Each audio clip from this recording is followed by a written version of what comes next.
তীব্র গরমের দাবদাহনে আজ হালিশহরের রামসীতা লেন বারোয়ারি সংস্থার উদ্যোগে সকল পথচারীর উদ্দেশ্যে একটি জলছত্রের আয়োজন করা হয়েছিল। উক্ত অনুষ্ঠানে হালিশহর পৌরসভার পৌর প্রধান শুভঙ্কর ঘোষ সহ পৌর প্রতিনিধি দীপঙ্কর চক্রবর্তী, অসীম কুণ্ডু এবং সমস্ত সদস্য ও সদস্যবৃন্দেরা উপস্থিত হয়েছিলেন।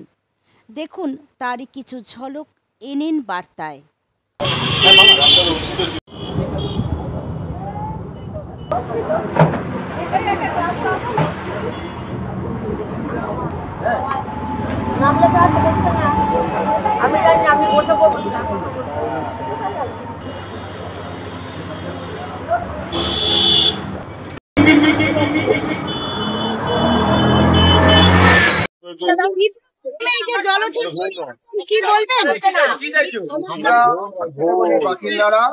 আমরা বেশি দিন চুপ করে থাকতে পারি না।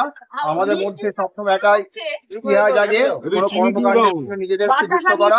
এই তীব্র তাপদাহের মধ্যে আমাদের মধ্যে একটা জিনিস উদয় হয়েছিল যে মানুষের কি কষ্ট, জলকষ্ট এবং মানুষ যেভাবে এই রাস্তা দিয়ে যায়, যে কোনো মানুষের মনে হবে তাদের যদি আমরা একটু জল তাদের দিতে পারতাম, তারা হয়তো অনেক তাদের এই নিয়ে অনেক লাভ হবে। কতদিন চলবে এটা?